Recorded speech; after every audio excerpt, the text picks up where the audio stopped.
Welcome to R S class. दोस्तों कैसे हो सब लोग, स्वस्थ होंगे।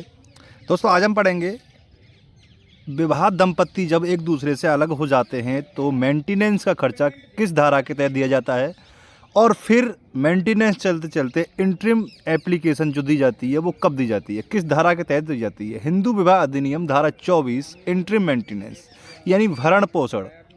दोनों दंपत्ति अलग होने के बाद एक दूसरे के साथ ना रहते हुए भरण पोषण का दावा किस धारा के तहत कर सकते हैं और किस धारा के तहत उन्हें खर्चा मिलता है, पत्नी, बीवी और बच्चों को। चलिए देखते हैं और किस धारा के अंतर्गत है ये। बने रहिएगा क्लास में, कहीं मत जाइएगा। और जो भी साथी हमारे चैनल पर नए आए वो चैनल को सब्सक्राइब ज़रूर कीजिएगा और वीडियो को लाइक ज़रूर कीजिएगा साथी। चलिए बने रहिएगा, लेट्स गो।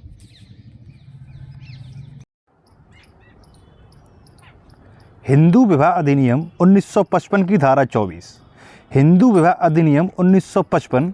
इसके बाद HMA 1955 की धारा 24 में कहा गया कि HMA 1955 के तहत किसी भी कार्रवाई में यदि एक अदालत का मानना है कि पति या पत्नी में से किसी के भी पास अपना गुजारा करने और कार्यवाही के आवश्यक खर्चे देने के लिए स्वतंत्र आय का कोई स्रोत नहीं है, तो अदालत ऐसे आश्रित पति या पत्नी के आवेदन पर अन्य पति या पत्नी को भुगतान करने का आदेश दे सकती है।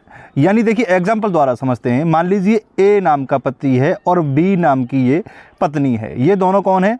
पति पत्नी है।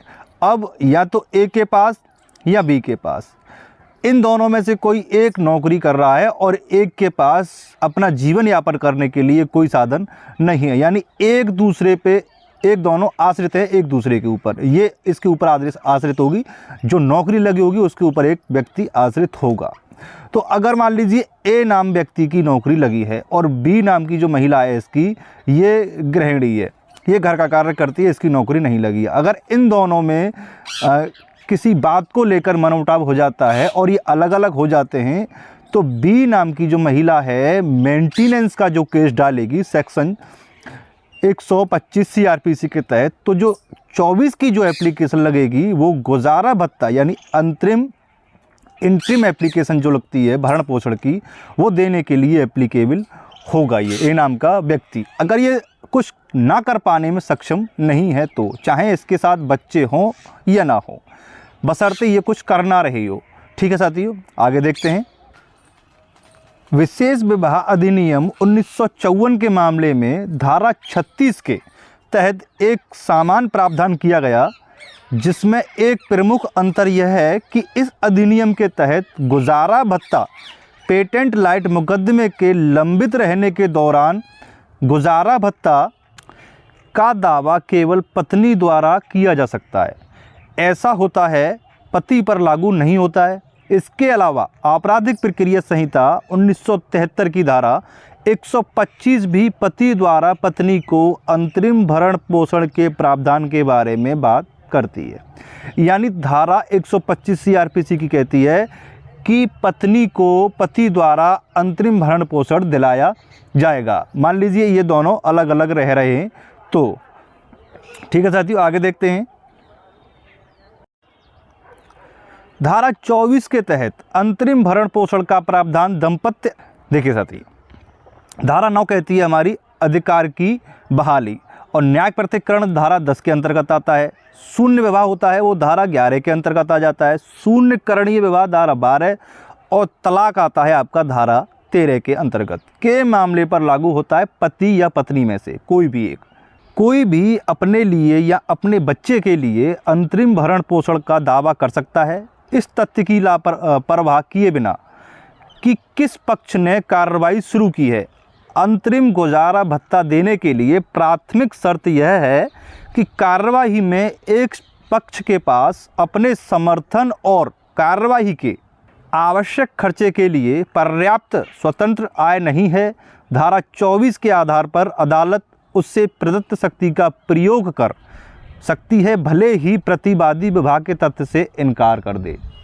भले ही प्रतिवादी जो है A नाम का व्यक्ति जो है विवाह के तथ्य से इनकार कर दे कि मैंने इससे शादी नहीं की है, ये आपको मेंटेनेंस का खर्चा तो देना ही पड़ेगा क्योंकि वो आपकी पत्नी है साथियों। हिंदू विवाह अधिनियम 1955 की धारा 24 का उद्देश्य रखरखाव, पेटेंट, लाइट दावेदार पति या पत्नी के व्यक्तिगत समर्थन और कार्रवाई के आवश्यक खर्चे के लिए प्रदान करता है। HMA 1955 की धारा 24 के तहत रखरखाव, पेटेंट, लाइट और खर्चे का उद्देश्य मुख्य रूप से दावेदार पर पति या पत्नी को कार्रवाई जारी रखने और खुद को बनाए रखने के लिए वित्तीय सहायता प्रदान करता है। आगे देखते हैं आगे और क्या कहा गया है।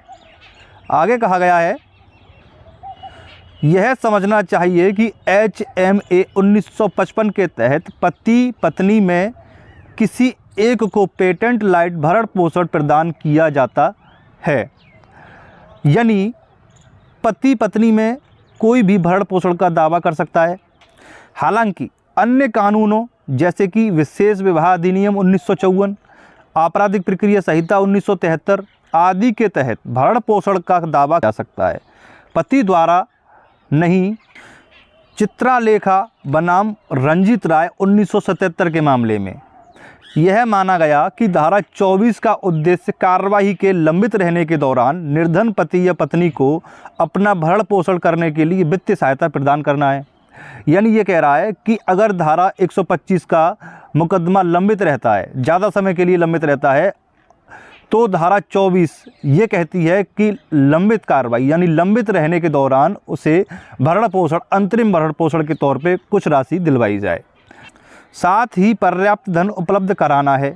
मुकदमेबाजी को आगे बढ़ाने या अपना बचाव करने के लिए, ताकि धन की कमी के कारण मामले के संचालन में उन्हें अनुचित कष्ट ना उठाना पड़े।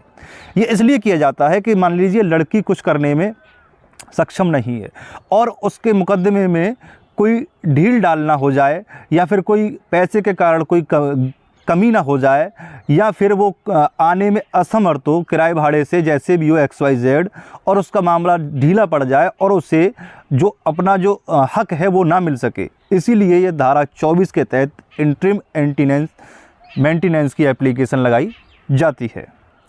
हिंदू विवाह अधिनियम 1955 की धारा 24 के तहत न्यायालय की शक्तियां अंतरिम भरण पोषण राशि के संबंध में आदेश पारित करने में अदालतों को विवेकाधिकार है, जिससे उचित आधार पर एक पति पत्नी को दूसरे को भुगतान करना पड़ सकता है। इस विवेक का प्रयोग करने के लिए अदालत उस पति या पत्नी की आय पर विचार करती है, अंतरिम रखरखाव के लिए आवेदन किया है, और दूसरे पति या पत्नी को आय पर विचार करती है, जिससे ऐसे अंतरिम रखरखाव और खर्चों का भुगतान करना आवश्यक है। आगे देखते हैं यहाँ साथी और क्या कहा गया है। आगे कहा गया है, थोड़ा इसे छोटा करते हैं, देखिए आगे कहा गया है, राजेंद्र बनाम गजलक्ष्मी 1955 के मामले में मद्रास उच्च न्यायालय ने माना कि HMA 1955 की धारा 24 के तहत अंतरिम भरण पोषण एक उचित राशि होनी चाहिए। आगे यह माना गया कि यह तथ्य बताना कि पत्नी का भाई आय अर्जित करने वाला है अप्रासंगिक, और धारा 24 के तहत पत्नी को अंतरिम भरण पोषण देने से इनकार करना एक अमान्य आधार है। यानी पत्नी को एक अंतरिम भरण पोषण देने से अगर इनकार करता है तो ये अमान्य आधार है। इस प्रकार पति प्रति माह 150 रुपये का अंतरिम भरण पोषण अनुदान के रूप में दिया जाता है। 150 रुपये अंतरिम भरण पोषण के अनुदान के रूप में दिया जाता है। निचली अदालत द्वारा दिए गए आदेश को मद्रास उच्च न्यायालय ने उचित माना। मान लीजिए उसकी आय के अनुसार 150 रुपये प्रति माह भरण पोषण के लिए दिए जाते हैं और न्यायालय ने उसे उचित माना, जो कि आदेश हुआ था। तो ये थी आज की क्लास इंटरिम एंड मेंटेनेंस की, जो कि भरण पोषण के लिए एप्लीकेशन डाली जाती है। तो ये आज की क्लास कैसी लगी ये कमेंट बॉक्स में हमें ज़रूर बताइएगा, और वीडियो को लाइक, शेयर एंड सब्सक्राइब ज़रूर कीजिएगा।